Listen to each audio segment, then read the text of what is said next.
নমস্কার বন্ধুরা, গোপালে হেসেলে আপনাদের সবাইকে স্বাগত। প্রতিদিন একঘেয়ে সবজি খেতে ভালো না লাগলে আজকে আমার এই বহু পুরনো দিনের নিরামিষ রেসিপিটা ট্রাই করতে পারেন। গরম ভাতের সাথে খেতে কিন্তু অসাধারণ লাগবে, আর খুব কম সময় কম উপকরণে এটা তৈরি হয়ে যাবে। তাই চলুন আর একটু সময় নষ্ট না করে রান্নাটা করে ফেলি। আজকে পুরনো দিনের এই নিরামিষ রান্নাটা করার জন্য কড়াইয়ে সরষের তেল তো গরম করে নিয়েছি।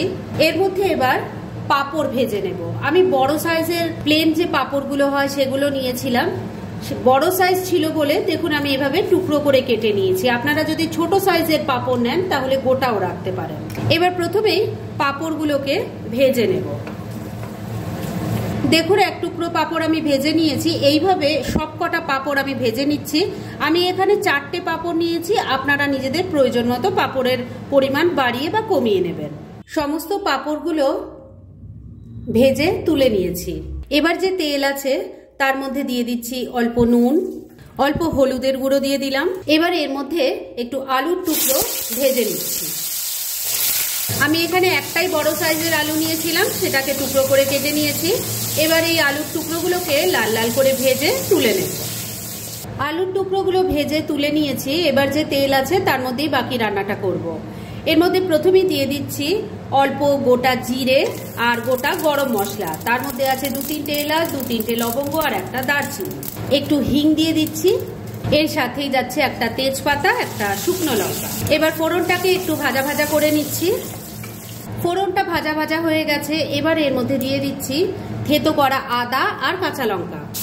দিয়ে দিচ্ছি একটা বড় সাইজের গ্রেট করা টমেটো। মশলাটা একটু মিশিয়ে নিয়ে ভাজা ভাজা করে নিচ্ছি।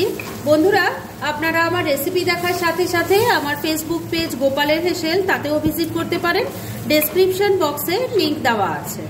মশলাটা কষানো হতে হতে এই রান্নার আরেকটা মশলা আমি তৈরি করে নিচ্ছি। সেজন্য একটা বাটির মধ্যে আমি 1/2 কাপ পরিমাণ টক দই নিয়েছি, অল্প একটু জল দিয়ে ভালো করে ফেটিয়ে নিয়েছি। এবার এর মধ্যে এক এক করে আমি কিছু মশলা দেব।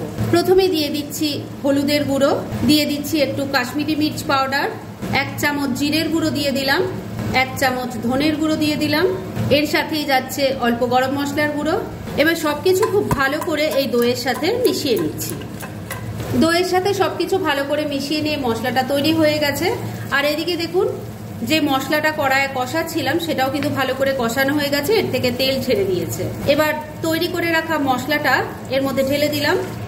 ফ্লেমটাকে মিডিয়ামে রেখে সমস্ত কিছু মিশিয়ে নিয়ে এটাকেও খুব ভালো করে কষিয়ে নেব। যত কষিয়ে কষিয়ে রান্নাটা করা হবে এর টেস্ট কিন্তু অসাধারণ হবে। ট্রাই করে দেখতে পারেন। মিনিট 3 সময় নিয়ে মশলাটাকে খুব ভালো করে কষিয়ে নিয়েছি। এবার এর মধ্যে ভেজে রাখা আলুর টুকরোগুলো দিয়ে দিলাম। মশলার সাথে মিশিয়ে নিয়ে খুব ভালো করে কষিয়ে নিচ্ছি।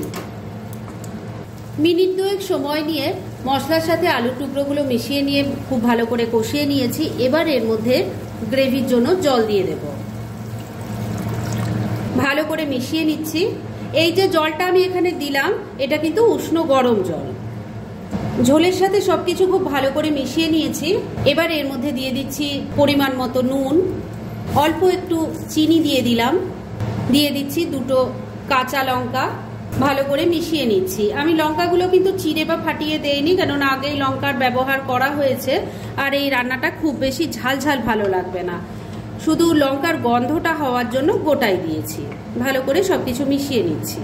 সবকিছু খুব ভালো করে মেশানো হয়ে গেছে। এবার ফ্লেমটাকে লো আর মিডিয়ামের মাঝামাঝি রেখে ঢাকা দিয়ে 3-4 মিনিট রান্না করে নিচ্ছি।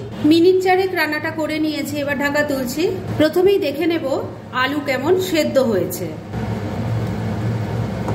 আলু দেখুন সুন্দরভাবে সেদ্ধ হয়ে গেছে। এবার এর মধ্যে দিয়ে দিচ্ছি অল্প একটু ঘি। আপনারা হয়তো চিন্তা করছেন পাঁপড়গুলো দিলাম না কেন। পাঁপড় আমি এখন দেব না, কেন এখন দিলে না পাঁপড়গুলো একদম নরম হয়ে যাবে আর গ্রেভিটাও পুরোটা টেনে নেবে। তাই পাঁপড় আমি একদম শেষে দেব। রান্না তো মোটামুটি রেডি হয়ে এসছে, তবে পাঁপড় আমি কখন দিচ্ছি এই টেকনিকটা একটু দেখে নিন। যদিও এই টেকনিকটা আমার নয়, আমি আমার দিদার থেকেই বেশিরভাগ রান্নাবান্না শিখেছি। তো এই টেকনিক আমি দিদার থেকেই শিখেছি, তাই আপনারাও যারা জানেন না একটু দেখে নিন। ঘিটা মিশিয়ে নিয়েছি।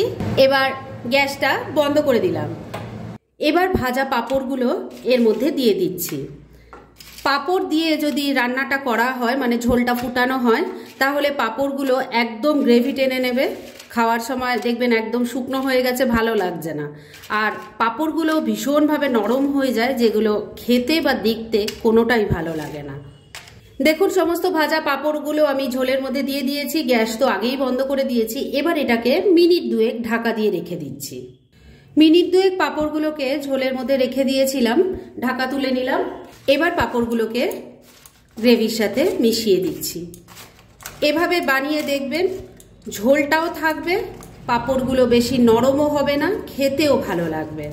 ট্রাই করে দেখুন, আর তারপর প্লিজ আমাকে কমেন্ট করে জানাবেন। গ্রেভির সাথে পাঁপড়গুলোকে মিশিয়ে নিয়েছি, রান্না এবার রেডি হলো। এবার আর এটাকে ঢেকে রাখার কোনো দরকার নেই, তাই ডাইরেক্ট সার্ভ করে আপনাদের দেখাচ্ছি।